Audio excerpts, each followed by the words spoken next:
ಒಂದು ಸುಂದರ ಹಳ್ಳಿಯಲ್ಲಿ ರಘು ಎಂಬ ಒಳ್ಳೆಯ ಹುಡುಗ ವಾಸಿಸುತ್ತಿದ್ದ. ಅವನ ಬಳಿ ಹಣ ಇರಲಿಲ್ಲ, ಆದರೆ ದೊಡ್ಡ ಹೃದಯ ಇತ್ತು. ರಘು ಬೆಳಿಗ್ಗೆ ಎದ್ದು ಅಜ್ಜಿಯ ಜೊತೆ ಮನೆ ಕೆಲಸ ಮಾಡುತ್ತಾನೆ. ಅಜ್ಜಿಗೆ ಬೆಳಗ್ಗೆ ಹಾಲು ತಂದು ಕೊಡೋದು, ಹೀಗೆ ಅಜ್ಜಿಗೆ ಎಲ್ಲಾ ಕೆಲಸದಲ್ಲೂ ಸಹಾಯ ಮಾಡುತ್ತಾನೆ. ರಘು, ಜೀವನದಲ್ಲಿ ಎಷ್ಟೇ ಕಷ್ಟ ಬಂದರೂ ಒಳ್ಳೆಯತನ ಬಿಡಬಾರದು. ನಾವು ಒಬ್ಬರಿಗೆ ನಮ್ಮಿಂದ ಆಗುವ ಸಹಾಯ ಆದರೂ ಮಾಡಬೇಕು. ಅದು ದೊಡ್ಡ ಸಹಾಯ ಆದರೂ ಸರಿ, ಚಿಕ್ಕ ಸಹಾಯ ಆದರೂ ಸರಿ.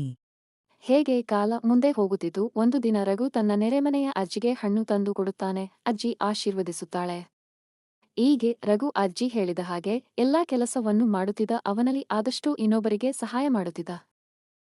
ಅದೇ ಊರಿನಲ್ಲಿ ರಘು ಗೆಳೆಯ ಮಹೇಶ್ಮ ಎನ್ನುವ ಒಬ್ಬ ಹುಡುಗ ಇರುತ್ತಾನೆ. ಅವನು ಸಹ ಒಳ್ಳೆಯ ಸ್ವಭಾವದ ಹುಡುಗ, ಆದ್ರೆ ಅವನಿಗೆ ಸ್ವಲ್ಪ ರಘು ಮೇಲೆ ಅಸೂಯೆ ಇರುತ್ತದೆ. ರಘುವನ್ನು ನೋಡಿ ಮನಸ್ಸಿನಲ್ಲಿ ಬೈದುಕೊಳ್ಳುತ್ತಿದ್ದ. ರಘು ಮನೆಗೆ ವಾಪಸ್ ಬರುತ್ತಿದ್ದಾಗ ಮಳೆ ಬರುತ್ತದೆ. ರಘು ಗಾಯಗೊಂಡಿರುವ ನಾಯಿಮರಿಯನ್ನು ರಕ್ಷಿಸುತ್ತಾನೆ. ರಾತ್ರಿ ಸಮಯ ಆಗಿರುತ್ತದೆ. ರಘು ಮನೆಗೆ ಬರುತ್ತಾನೆ. ಅಜ್ಜಿ ಅಡುಗೆ ಮನೆಯಲ್ಲಿ ಅಡುಗೆ ಮಾಡುತ್ತಿರುತ್ತಾಳೆ. ಬಂದು ಅಜ್ಜಿ ಅಂತೀರಾ ಹೀಗೆ ಕೇಳಿದ. ಅಜ್ಜಿ, ಏನು ಅಡುಗೆ ಮಾಡ್ತಿದೀಯಾ? ಇವತ್ತು ಆಚೆ ಜೋರಾಗಿ ಮಳೆ ಬರ್ತಿದೆ. ಏನು ಆದರೂ ಖಾರ ಖಾರವಾಗಿ ಅಡುಗೆ ಮಾಡಿ ಅಜ್ಜಿ. ನನಗೆ ಹಾಗೆ ಇವತ್ತು ಒಂದು ಕತೆ ಹೇಳಬೇಕು ನೀವು. ಹೀಗೆ ರಘು ಅಜ್ಜಿ ಹತ್ತಿರ ಕೇಳುತ್ತಾನೆ. ಆಗ ಅಜ್ಜಿ ಒಂದು ಕತೆ ಹೇಳಲು ಚೂರು ಮಾಡುತ್ತಾಳೆ. ಈ ನಮ್ಮ ಊರಿನ ಕಾಡಿನಲ್ಲಿ ಒಂದು ಅದ್ಭುತ ಮರ ಇದೆ ಎಂದು ಹಿರಿಯರು ಹೇಳುತ್ತಿದ್ದರು. ಕಾಡಿನ ರಾಕ್ಷಸ ಆಗಿದ್ದಂತೆ. ಆ ಮರ ಬರೀ ಮರ ಅಲ್ವಂತೆ, ಅದು ಸದಾ ಹೊಳೆಯದಾನೆ, ಬಯಸುವರಿಗೆ ಅದೃಷ್ಟ ಕೊಡುವ ಮರವಂತೆ. ಅದ್ರ ರೂಪ ಚಿನ್ನದಂದೆ ಎದ್ದು ಕಾಣುತ್ತಿತತೆ. ಅಜ್ಜಿ ಹೀಗೆ ಕಥೆಯನ್ನು ರಘುಗೆ ಹೇಳಿದಳು. ನಂತರ ಕೆಲವು ದಿನ ಕಳೆಯಿತು. ಆಗ ರಘು ಮುಂದಿನ ದಿನ ಕಾಡಿನಲ್ಲಿ ಕಟ್ಟಿಗೆ ಸಂಗ್ರಹಿಸಲು ಹೋಗುತ್ತಾನೆ. ವಿಚಿತ್ರ ಬೆಳಕು ಕಾಣಿಸುತ್ತದೆ. ಒಂದು ದೊಡ್ಡ ಮಂತ್ರಮಯ ಮರ ಕಾಣಿಸುತ್ತದೆ. ಮರದ ಸುತ್ತ ಚಿನ್ನದ ಬೆಳಕು ಎದ್ದು ಕಾಣುತ್ತದೆ. ಆಗ ರಘುವನ್ನು ನೋಡಿದ ಮರ ಹೀಗೆ ಹೇಳಿತು. ರಘು, ನಿನ್ನ ಒಳ್ಳೆಯತನ ನನಗೆ ಗೊತ್ತು. ನೀನು ಯಾರು ಎನ್ನುವುದು ಸಹ ನನಗೆ ಗೊತ್ತು. ರಘು, ನಾನು ನಿನ್ನ ಜೊತೆ ಮಾತನಾಡಬೇಕು. ರಘು. ರಘು ಭಯಪಡುತ್ತಾನೆ. ನೀವು ಯಾರು ಎಂದು ಭಯದಿಂದ ಕೇಳುತ್ತಾನೆ. ಆಗ ಮರ ಹೀಗೆ ಹೇಳುತ್ತದೆ. ನಾನು ಈ ಕಾಡಿನ ರಕ್ಷಕ. ನನ್ನ ಇತಿಹಾಸ ಹೇಳುತ್ತೇನೆ, ಕೇಳು. ಒಮ್ಮೆ ಈ ಹಳ್ಳಿ ತುಂಬಾ ಸಂತೋಷವಾಗಿತ್ತು. ಆದರೆ ಜನರು ದುರಾಸೆಯಿಂದ ಬದಲಾಗಿದ್ದರು. ಆ ದುರಾಸೆನೇ ನನ್ನ ಈ ಸ್ಥಿತಿಗೆ ಕಾರಣ. ನನ್ನ ಶಕ್ತಿಯನ್ನು ದುರುಪಯೋಗ ಮಾಡಿಕೊಳ್ಳುತ್ತಿದ್ದರು. ಇದನ್ನು ಒಳ್ಳೆಯ ಕೆಲಸಕ್ಕೆ ಮಾತ್ರ ಬಳಸು. ಇದು ನಿನ್ನ ಪಾಲಿನ ಅದೃಷ್ಟ. ನೀನು ಮಾಡುವ ಸಹಾಯ ಮತ್ತು ನಿನ್ನ ಗುಣ ನೋಡಿಯೇ ನಾನು ನಿನಗೆ ಈ ಹಣ್ಣನ್ನು ಕೊಡುತ್ತಿರುವುದು. ರಘು ಆ ಹಣ್ಣು ತೆಗೆದುಕೊಂಡು ಆ ಮರ, ಆ ಚಿನ್ನದಂತಿರುವ ಹಣ್ಣು ಬಗ್ಗೆ ಯೋಚನೆ ಮಾಡುತ್ತಾ ನಡೆದುಕೊಂಡು ಮನೆಗೆ ಬರುತ್ತಾನೆ.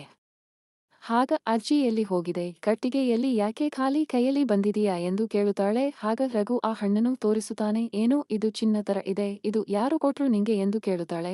ರಘು ಏನು ಹೇಳದೆ ಸುಮ್ನೆ ಆ ಹಣ್ಣನ್ನು ತೆಗೆದುಕೊಂಡು ಹೋಗಿ ಪೆಟ್ಟಿಗೆಯಲ್ಲಿ ಇಡುತ್ತಾನೆ. ಮುಂದಿನ ದಿನ ಹಣ್ಣು ಚಿನ್ನದ ನಾಣ್ಯಗಳಾಗಿ ಬದಲಾಗುತ್ತದೆ. ಅದನ್ನು ನೋಡಿ ರಘು ಸಂತೋಷ ಪಡುತ್ತಾನೆ. ಹಾಗೆ ಮರ ಹೇಳಿದ ಮಾತನ್ನು ಸಹ ನೆನಪಿಸಿಕೊಳ್ಳುತ್ತಾನೆ. ಹಾಗೆ ರಘು ಮನೆ ದುರಸ್ತಿ ಮಾಡುತ್ತಾನೆ. ಅಜ್ಜಿ ಆಶ್ಚರ್ಯ ಪಡುತ್ತಾಳೆ. ಇದು ಹೇಗೆ ಸಾಧ್ಯವಾಯಿತು? ಇವನಿಂದ ಬಡ ಮಕ್ಕಳಿಗೆ ಪುಸ್ತಕ ಖರೀದಿಸುತ್ತಾನೆ. ಒಂದು ಹಾಳಾದ ಬಾವಿ ಇರುತ್ತದೆ. ಆ ಬಾವಿ ಸಹ ಗ್ರಾಮದ ಹಾಳಾದ ಬಾವಿಯನ್ನು ಸರಿಪಡಿಸುತ್ತಾನೆ. ಗ್ರಾಮಸ್ಥರು ಸಂತೋಷಪಡುತ್ತಾರೆ. ಮರುದಿನ ಗ್ರಾಮಸ್ಥರು ಸಭೆ. ರಘು, ನೀನು ಎಂಥ ದೊಡ್ಡ ಕೆಲಸ ಮಾಡಿದೀಯಾ. ನಾವು ಸಹ ನಿನ್ನ ಸದನದಲ್ಲಿ ಇದ್ದರೂ ನಾವು ಸಹ ಈ ಎಲ್ಲ ಕೆಲಸ ಮಾಡುತ್ತಿರಲಿಲ್ಲ. ನೀನು ತುಂಬಾ ದೊಡ್ಡ ಕೆಲಸ ಮಾಡಿದೀಯಾ. ನಿನ್ನನ್ನು ನೋಡುತ್ತಿದ್ದರೆ ನಮಗೆ ಹೆಮ್ಮೆ ಎನಿಸುತ್ತಿದೆ ರಘು. ನಮ್ಮಿಂದ, ನಮ್ಮ ಊರಿಂದ ನಿನಗೆ ತುಂಬು ಹೃದಯದ ವಂದನೆಗಳು ರಘು. ಹೀಗೆ ಸರಪಂಚ್ ರಘುವನ್ನು ಗೌರವಿಸುತ್ತಾನೆ. ಇದನ್ನು ಕದ್ದು ಕೇಳಿಸಿಕೊಳ್ಳುತ್ತೀದ ಮಹೇಶ್ಗೆ ರಘು ಮೇಲೆ ಅಸೂಯೆ ಉಂಟಾಗುತ್ತದೆ. ಅವನು ರಘುವನ್ನು ಗುಪ್ತವಾಗಿ ರಘುವನ್ನು ಹಿಂಬಾಲಿಸುತ್ತಾನೆ. ಕಾಡಿನಲ್ಲಿರುವ ಅದ್ಭುತ ಮರವನ್ನು ಕಂಡುಹಿಡಿಯುತ್ತಾನೆ.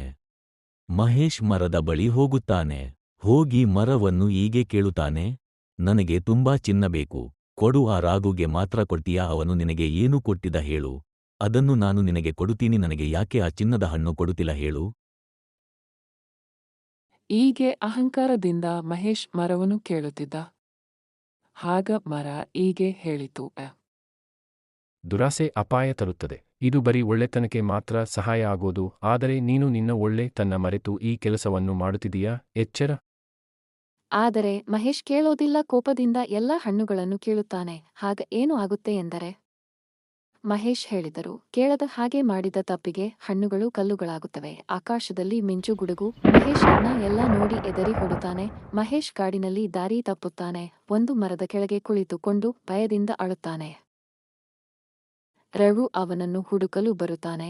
ರಘು ಮಹೇಶನ್ನು ರಕ್ಷಿಸುತ್ತಾನೆ. ರಘು ಮಹೇಶ್ಗೆ ಹೀಗೆ ಕೇಳಿದನು. ಏನು ಮಹೇಶ್, ನೀನು ನನಗೆ ಏನು ಹೇಳದೆ ಕೇಳದೆ ನನ್ನನ್ನು ಯಾಕೆ ಹಿಂಬಾಲಿಸುತ್ತಿದೆ? ಕದ್ದು ಮುಚ್ಚಿ ಯಾಕೆ ನನ್ನ ಹಿಂಬಾಲಿಸುತ್ತಿದೆ? ನನ್ನ ಹತ್ತಿರ ಬಂದು ಎಲ್ಲಾ ಕೇಳಿದರೆ ನಾನೇ ಹೇಳುತ್ತಿದೆ ಯಾಕೆ ಈ ಕೆಲಸ ಮಾಡಿದೆ ಮಹೇಶ್? ಹೇಗೆ ರಘು ಮಹೇಶ್ಗೆ ಕೇಳಿದ ಹಾಗೆ ಮಹೇಶ್ ಹೀಗೆ ಹೇಳಿದ. ನಾನು ದುರಾಸೆ ಮಾಡಿದೆ. ನಾನು ನಿನ್ನನ್ನು ಊರಿನ ಜನರು ಹೊಗಳುತ್ತಿದ್ದನ್ನು ನೋಡಿ ನಿನ್ನ ಮೇಲೆ ನಂಗೆ ಅಸೂಹೆ ಬಂತು. ನೀನು ಹೇಗೆ ಈ ಕೆಲಸವನ್ನು ಮಾಡುದೆ ಎಂದು ನನಗೆ ನಿನ್ನ ಮೇಲೆ ದ್ವೇಷ ಬಂತು. ಅದಕ್ಕೆ ನಾನು ನಿನ್ನನ್ನು ಹಿಂಬಾಲಿಸುತ್ತಿದೆ. ಆಗ ನನಗೆ ನಿನ್ನ ಮತ್ತು ಈ ಮರದ ವಿಷಯ ತಿಳಿಹಿದು. ಅದಕ್ಕೆ ನಾನು ನಿನಗೆ ಏನು ಹೇಳದೆ ಕೇಳದೆ ಈ ಕೆಲಸ ಮಾಡಿದೆ. ದಯವಿಟ್ಟು ನನ್ನನ್ನು ಕ್ಷಮಿಸು ರಘು. ನಾನು ಈ ಕೆಲಸ ಮಾಡಬಾರದಿತ್ತು. ನನ್ನನ್ನು ಕ್ಷಮಿಸು ರಘು. ನಿನ್ನ ತಪ್ಪುವನ್ನು ತಿದ್ದುಕೊಂಡು ಕ್ಷಮೆ ಕೇಳಿದೆ ಅಲ್ವಾ? ಅಷ್ಟೇ ಸಾಕು. ನಿನ್ನ ತಪ್ಪು ನಿಂಗೆ ಗೊತ್ತು ಆಯಿತು ಅಲ್ವಾ? ಕ್ಷಮೆ ಯಾಕೆ? ನೀನು ಸ್ನೇಹಿತರು. ಮರ ಮತ್ತೆ ಪ್ರಕಾಶಿಸುತ್ತದೆ. ಹೀಗೆ ಹೇಳುತ್ತದೆ. ಕ್ಷಮೆ ಮತ್ತು ಒಳ್ಳೆಯತನವೇ ನಿಜವಾದ ಶಕ್ತಿ. ಈ ಪ್ರಪಂಚದಲ್ಲಿ ಎಷ್ಟೇ ಕೆಟ್ಟದ್ದು ಇರಬಹುದು, ಆದರೆ ನಾವು ತಾನೇ ಅರಿಸಿಕೊಳ್ಳಬೇಕು ಅಷ್ಟೇ. ನನ್ನ ಒಂದು ಕೊನೆಯಿಂದ ಆಶೀರ್ವಾದ ನೀಡುತ್ತೇನೆ. ಗ್ರಾಮದ ಸಮಸ್ಯೆ ಎಲ್ಲಾ ಪರಿಹಾರ ಆಗಿದ್ದರಿಂದ ಗ್ರಾಮದಲ್ಲಿ ದೊಡ್ಡ ಹಬ್ಬ ಮಾಡುತ್ತಾರೆ. ಎಲ್ಲರೂ ಸಂತೋಷದಿಂದ ಕುಣಿಯುತ್ತಾರೆ. ಮನೆಗೆ ಮುಂದೆ ರಂಗೋಲಿ ಪಟಾಕಿ ಸದ್ದು ಊರನೇ ಕಂಕೋಲು ಸುತ್ತಿರುತ್ತದೆ. ಆಗ ಅಜ್ಜಿ ರಘು ಹತ್ತಿರ ಹೀಗೆ ಹೇಳುತ್ತಿದ್ದಳು. ಅಜ್ಜಿ ಕಣ್ಣೀರಿನಿಂದ ರಘುವನ್ನು ನೋಡುತ್ತಾಳೆ. ನಿನ್ನ ಒಳ್ಳೆಯ ಹೃದಯವೇ ನಿನ್ನ ದೊಡ್ಡ ಸಂಪತ್ತು. ರಘು, ನೀನು ಈ ಊರಿಗೆ ಮಾದರಿ. ಅದೇ ರಘು, ನೀನು ಇವಾಗ ಈ ಊರಿನ ಸಂಪತ್ತು. ರಘು, ನಾನು ನಿನ್ನ ಇಷ್ಟು ಕಾಲ ನಿಂಗೆ ಒಳ್ಳೆ ಬುದ್ಧಿ ಹೇಳಿ ಬೆಳೆಸಿದಕ್ಕೂ ನೀನು ನನಗೆ ಸಂತೋಷ ತಂದುಕೊಟ್ಟೆ ರಘು. ಆಗ ರಘು ಏನು ಮಾತನಾಡದೆ ಸುಮ್ಮನೆ ನಗುತ್ತಾನೆ. ಮರದ ಬೆಳಕು ಸಂಪೂರ್ಣ ಹಳ್ಳಿಯನ್ನು ಆವರಿಸುತ್ತದೆ. ಅಜ್ಜಿ ಅದನ್ನು ನೋಡಿ ನಮಸ್ಕಾರ ಮಾಡುತ್ತಾಳೆ.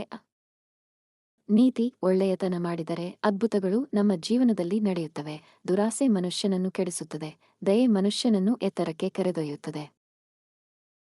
ಈ ಕತೆ ನಿಮಗೆ ಇಷ್ಟವಾದರೆ ಒಂದು ಲೈಕ್ ಮಾಡಿ. ಇನ್ನು ನಿಮಗೆ ಯಾವ ತರದ ಕತೆ ಬೇಕು ಎನ್ನುವುದನ್ನು ಒಂದು ಪುಟ್ಟ ಕಾಮೆಂಟ್ ಮೂಲಕ ತಿಳಿಸಿ. ಇನ್ನು ಇದೇ ತರ ವಿಲೇಜ್ ಲೈಫ್ ಸ್ಟೋರಿ ಬೇಕೆಂದರೆ ಈ ಚಾನೆಲ್ ಅನ್ನು ಸಬ್ಸ್ಕ್ರೈಬ್ ಮಾಡಿ.